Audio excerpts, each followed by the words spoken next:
Process के पहले थोड़ा हम लोग न्यूरॉन्स का कैरेक्टर देख लें। तो न्यूरॉन्स का कुछ कैरेक्टर है जो इसको मदद करता है इन generating and conducting the impulses. इसमें सबसे पहला है समेशन। सब असाइनमेंट में लिखा भी हुआ है समेशन। समेशन कहने का मतलब ये जोड़, एडिशन। कभी कभी कोई वीक स्टिमुलस अकेले इंपल्स जनरेट करने के लिए जो थ्रेशोल्ड चाहिए वो क्रिएट नहीं कर पाता है। Sometimes a weak stimulus itself can not achieve the threshold required for the origin of an impulse. तो इन दैट कंडीशन, अगर ऐसा कंडीशन होता है तो several weak stimuli of the same nature, when act together, they may achieve the threshold required to generate the impulse. अगर कोई stimulus week है और खुद से इम्पल्स जनरेट नहीं करवा पाता है, उसके लिए जो थ्रेशोल्ड है वो नहीं अचीव कर पाता है, तो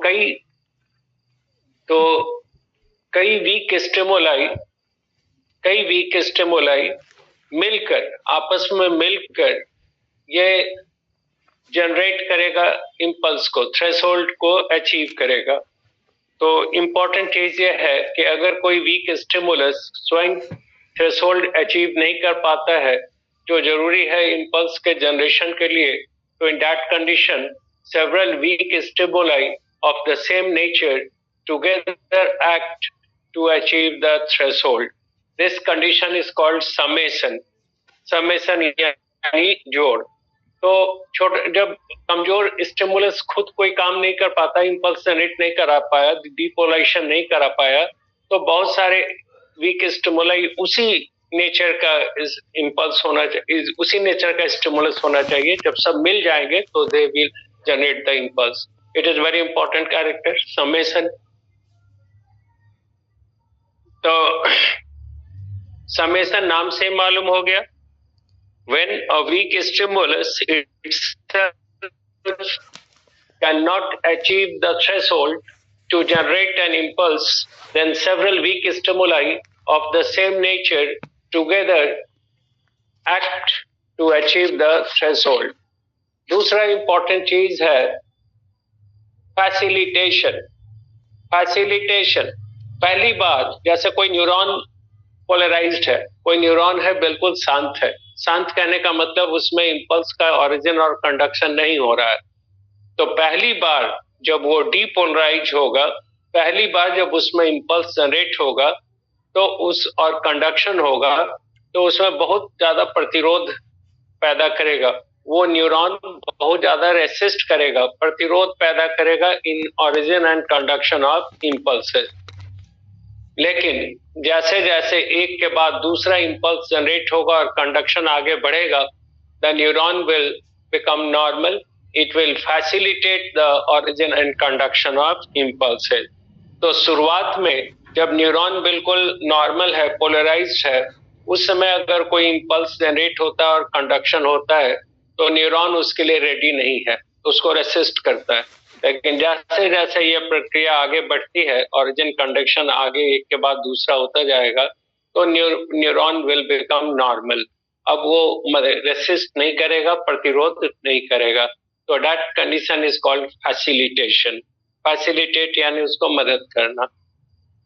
तीसरा इंपॉर्टेंट कैरेक्टर है न्यूरॉन का, और वो है ऑल और नन। अगर एक मिनिमम थ्रेशोल्ड, एक मिनिमम स्ट्रेंथ मिलेगा एक्साइटेशन का या डिस्टर्बेंस का, then only the neuron will become depolarized. तभी न्यूरॉन डिस्टर्ब होगा यानी इंपल्स जनरेट करेगा। अगर कोई वीक स्टिमुलस है तो न्यूरॉन उसको एब्जॉर्ब कर लेगा, उसके लिए कोई रिएक्शन शो नहीं करेगा।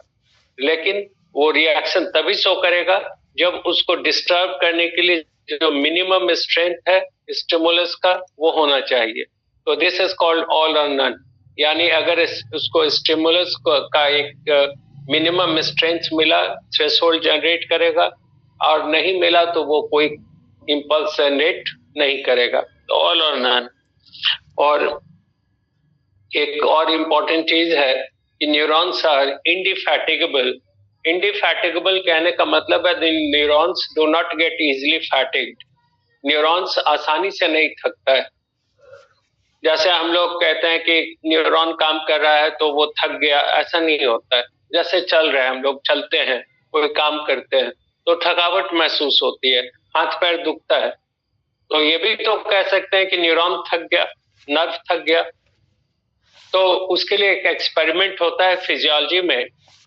जैसे किसी न्यूरॉन को एक मसल के साथ कनेक्ट किया गया और देखा गया कि मसल कॉन्ट्रैक्ट कर रहा है, लेकिन जैसे जैसे आगे कुछ समय के बाद मसल थकने लगता है, मसल्स गेट फैटिग्ड।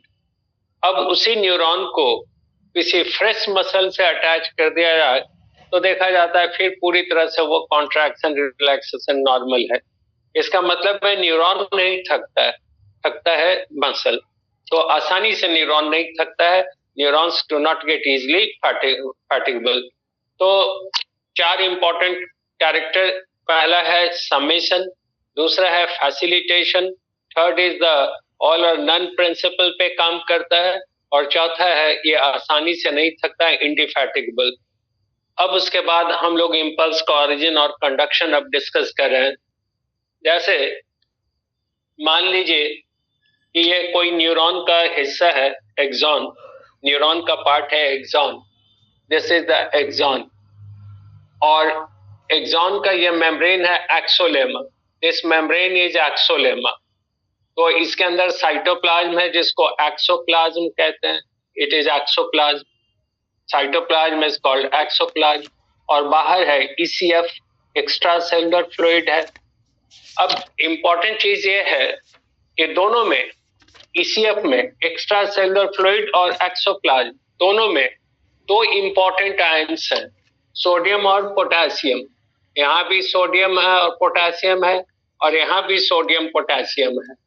बट फर्क ये है कि the concentration of sodium in the ECF is 15 times greater. Sodium ECF में 15 गुना ज्यादा है in comparison to axoplasm. Axoplasm में जितना सोडियम है उसका 15 गुना ज्यादा है ईसीएफ में, और ठीक इसका उल्टा पोटेशियम 30 टाइम्स ज्यादा है एक्सोप्लाज्म में इन कंपैरिजन टू ईसीएफ। तो शॉर्ट में कहें तो सोडियम का अमाउंट ज्यादा है ईसीएफ में, sodium is greater in amount in ECF, 15 गुना ज्यादा है, और उसी तरह एक्सोप्लाज्म में पोटेशियम का अमाउंट 30 गुना ज्यादा है। तो नॉर्मल कंडीशन में होना ये चाहिए कि जब सोडियम बाहर ज्यादा है, 15 गुना ज्यादा है, तो सोडियम का इनफ्लक्स होना चाहिए। इनफ्लक्स कहा जाता है अंदर आना, INFLUX, इनफ्लक्स यानी इनवर्ड मूवमेंट, और ई फ्लक्स कहेंगे, EFFLUX, efflux outward movement. Influx inward movement, efflux outward movement. तो अगर यहाँ पे 15 गुना ज्यादा है सोडियम आयन का कंसंट्रेशन, तो सोडियम का इनफ्लक्स होना चाहिए, और पोटेशियम यहाँ 30 गुना ज्यादा है तो पोटेशियम का इफ्लक्स होना चाहिए। लेकिन अब हम लोग एक चीज इंपॉर्टेंट ये ध्यान में रखें, इन पोलराइज्ड स्टेट, पोलराइज्ड यानी जब न्यूरॉन शांत है, जिसको हम लोग कहते हैं रेस्टिंग स्टेट और polarized state, the axolemma is completely impermeable to sodium ions but slightly permeable to potassium।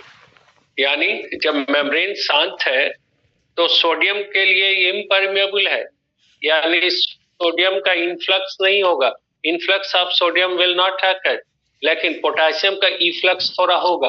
कारण है, अब कारण इसका ये है, ये जो एक्सोलेमा है इसमें पोर्स होते हैं, छिद्र होते हैं, प्लाज्मा मेम्ब्रेन है उसमें पोर्स है, and all these pores of axolemma are blocked from outside by calcium ion. Calcium ion ECF में मौजूद है, और ये कैल्शियम इस पोर के ऊपर बैठा हुआ है, कैल्शियम आयन इस पोर को बाहर से ब्लॉक किया हुआ है। तो large number of fine pores of the axolemma are completely blocked from outside by calcium ions present in the ECF. तो अब होता क्या है, ये पोलराइज्ड है, मेम्ब्रेन इज पोलराइज्ड। पोलराइज्ड करने का मतलब है शांत है, अभी कोई इंपल्स जनरेट नहीं कर रहा है। तो इसके इनर सरफेस पे चार्ज होता है -62 -90 millivolt. It is called resting membrane potential. Resting membrane potential यानी जब मेम्ब्रेन नॉर्मल है, रेस्ट में है, तो उसके इनर सरफेस पे चार्ज है -60 टू -90 मिलीवोल्ट। -60 से लेके -90 कुछ भी हो सकता है। That is called resting membrane potential. इसको रेस्टिंग मेम्ब्रेन पोटेंशियल कहते हैं। और ठीक इसी समय outer surface is positively charge, तो इनर सरफेस पर नेगेटिव चार्ज है -60 टू -90 मिलीवोल्ट, और आउटर सरफेस पे पॉजिटिव चार्ज है, और इसके पोर के ऊपर बैठा हुआ है कैल्शियम आयंस। बाहर से इसको ब्लॉक किया है कैल्शियम आयन। अभी हम लोग कह रहे थे कि सोडियम का कंसंट्रेशन 15 गुना ज्यादा है ECF में, तो जाहिर सी बात है कि sodium ions will have the tendency to diffuse from higher to lower concentration. अब सोडियम का कंसंट्रेशन यहाँ ज्यादा है, 15 गुना ज्यादा है, तो सोडियम की टेंडेंसी होगी हायर कंसंट्रेशन से किधर आना, लोअर कंसंट्रेशन, यानी इसमें एक्सोप्लाज्म में, लेकिन आ नहीं पाएगा। कारण है सोडियम भी कैटायन है और कैल्शियम भी कैटायन है, और हम लोग जानते हैं similar charge ions repel each other.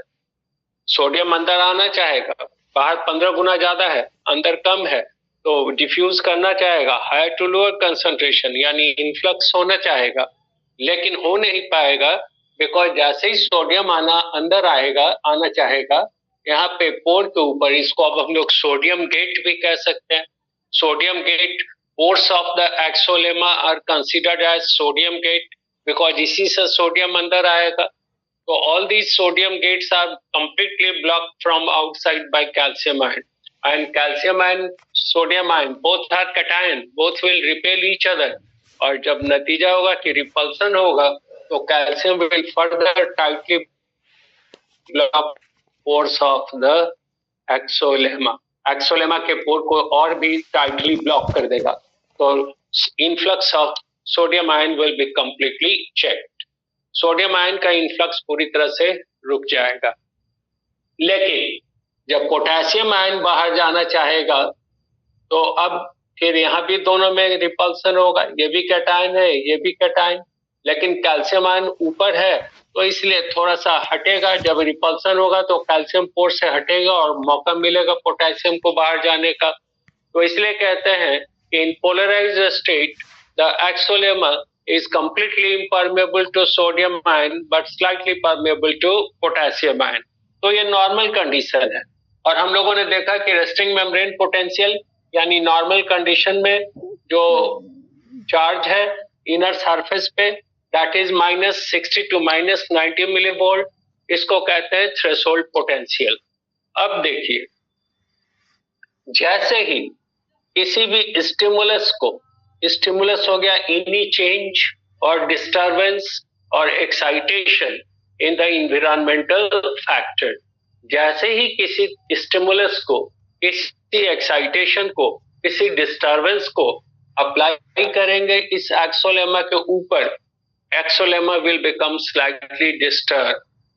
जब अब स्टिमुलस को कहते हैं डिस्टरबेंस और एक्साइटेशन इन इन्वायरमेंटल फैक्टर। तो अगर कोई एक्साइटेशन या डिस्टरबेंस आप अप्लाई कीजिएगा एक्सोलेमा के ऊपर, तो एक्सोलेमा भी डिस्टर्ब होगा, और जब एक्सोलेमा डिस्टर्ब होगा, थोड़ा सा डिस्टर्ब होगा, तो कैल्शियम आयन थोड़ा सा हटेगा अपने पोर से। कैल्शियम आयन जो यहाँ सोडियम गेट के ऊपर था थोड़ा सा हटेगा, जब ये डिस्टर्ब होगा मेम्ब्रेन तो ये थोड़ा हटा। अब जब थोड़ा सा हटेगा तो थोड़ा सा सोडियम को अंदर आने का मौका मिलेगा, और जैसे ही सोडियम अंदर आएगा तो सोडियम कैटायन है, तो कैटायन जब अंदर आ रहा है तो इनर सरफेस पे जो चार्ज है negative charge, now it will decrease. तो फिर से समझिए, as a stimulus or excitation is applied to the axolemma becomes slightly disturbed. Slight disturbance means slight removal of calcium ions from the pores of axolemma, and slight removal of calcium ion will cause slight opening of the sodium gate. Thus, a small amount of sodium will get influx. ये इसके अंदर आएगा और sodium अंदर आएगा, cation अंदर आ रहा है, तो नेगेटिव चार्ज विल डिक्रीज. तो धीरे धीरे सोडियम का इन्फ्लक्स होता रहेगा. फाइनली जब इनर सरफेस पे नेगेटिव चार्ज जो है that is resting membrane potential, उसमें जब प्लस 15 मिलीवोल्ट का डिफरेंस आ जाएगा तो membrane will become completely disturb. हम लोग कहेंगे कि थ्रेशोल्ड हैज बीन अचीव, यानी ये अभी एक्साइटेशन अप्लाई किया, स्टिमुलस, मेम्ब्रेन डिस्टर्ब है, कैल्शियम थोड़ा सा हट रहा है पोर्ट से, सोडियम गेट से, तो सोडियम अंदर आ रहा है, ये आता जाएगा. फाइनली जब सोडियम इतना अंदर आ जाए, इतना ज्यादा सोडियम अंदर आ जाएगा कि यहाँ पे मान लीजिए कि -90 मिली वोल्ट है, तो प्लस 15 मिली वोल्ट का डिफरेंस हो जाएगा, तो it will become -75 milli volt. यानी डिफरेंस कितना का आया? प्लस 15 मिली वोल्ट का. It is called threshold potential. Threshold potential या ट्रिगर वैल्यू या स्ट्राइक वैल्यू. जैसे रिवॉल्वर के ट्रिगर पे जब आप एक मिनिमम प्रेशर अप्लाई कीजिएगा, then only the bullet will be released. उससे थोड़ा सा भी कम प्रेशर होगा तो बुलेट रिलीज नहीं होगा. उसी तरह इतना सोडियम अंदर आना चाहिए धीरे धीरे कि यहाँ पे जो भी चार्ज है, मान लीजिए -90 है तो -75 हो जाएगा, माइनस अगर 80 है तो ये इट विल बी -65. जो भी होगा उसमें डिफरेंस आना चाहिए plus 15 millivolt. It is called threshold potential. Plus 15 millivolt की जगह अगर प्लस 14 मिलीवोल्ट हो गया, प्लस 14.5 मिलीवोल्ट हो गया, तब भी कोई इंपल्स जनरेट नहीं करेगा. यानी it is the minimum difference in the charge in the resting membrane potential which is essential for generating an impulse. जैसे हमने कहा रिवॉल्वर के ट्रिगर पे एक मिनिमम प्रेशर अप्लाई कीजिएगा तभी बुलेट रिलीज होगा. उससे थोड़ा सा भी कम प्रेशर अप्लाई करेंगे तो बुलेट रिलीज नहीं